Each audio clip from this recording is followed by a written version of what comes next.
management information system is a kind of one-stop shop for data for education. It's like everything, all data related to education will be produced by the Education Management Information System, the EMIS. So in our strategies, we are saying to build a unified information system with a unique official source. Like we will have one-stop shop for data with a unique official source for statistical information and strengthening collaboration on data exchange within and between the different units of the ministry. So we don't need to have different set of data in different units, all right? So we decided to have a central system that will produce all education information systems, all statistics data. Like, let's say, if you want to know what's the student-teacher ratio, the image should be able to produce all indicators that will be meaningful for education. Okay.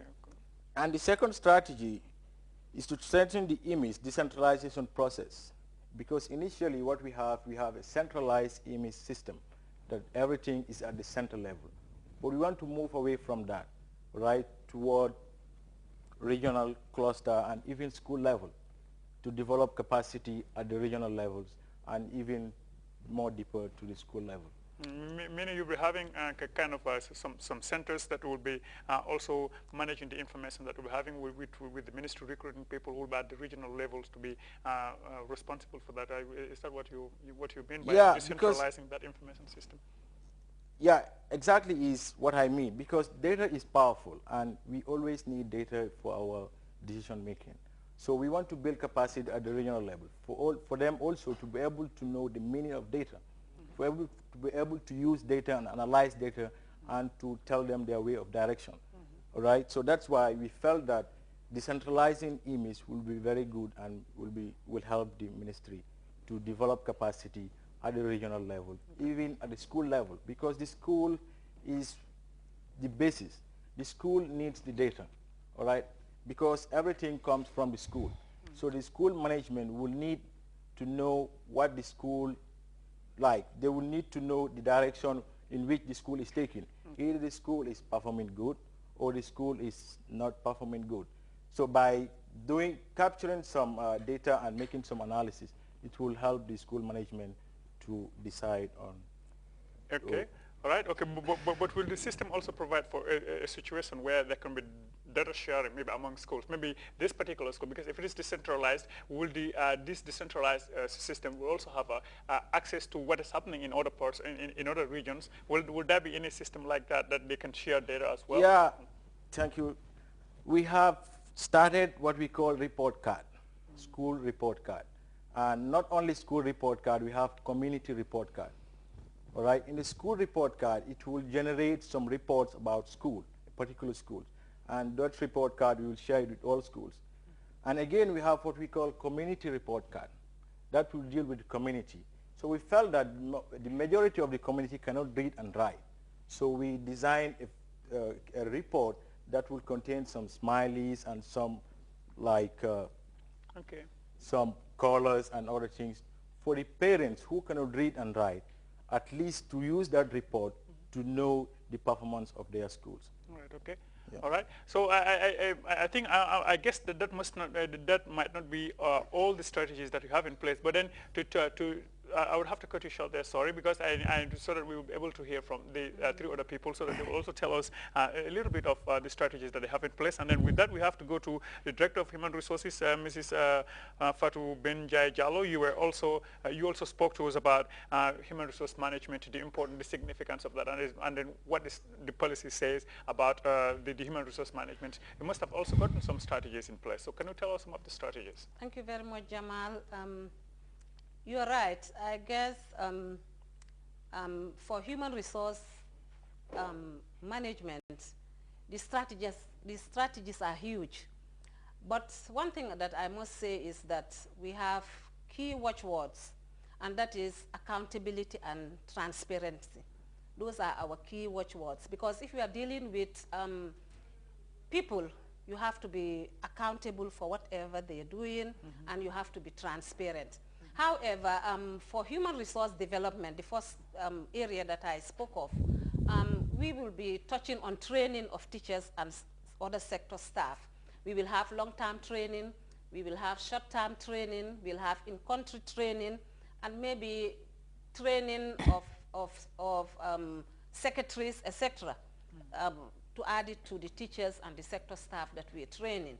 Now, what is going to inform this training is the performance management system. We're going to have a service level agreement for every staff, and this, maybe Mr. Fatajo will dilate more on that, will scrutinize the strength and the weaknesses of every staff of the sector.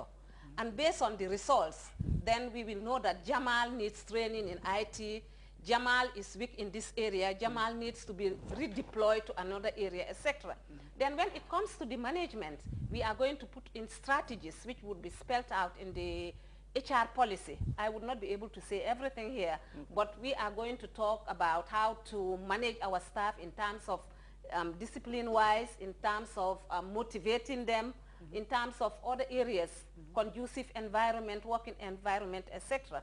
And then maybe the performance management is in the hands of Mr. Fatajo. He's the one managing it. We have 3 POs. One is working on the development, the other one on the management, and Mr. Fatajo is working on the performance management. Okay. So that's it. I think that's really very good, because if you look into that, maybe the question of maybe someone maybe having what people normally say, having is it something around something, a square peg in round hole, yeah. Something. So then if you have that system in place, that I think then definitely we're going to do with that kind of a system. We wouldn't train for training sake. Okay, we are all going right, to okay. train based on what the person requires to do the job. All right, okay.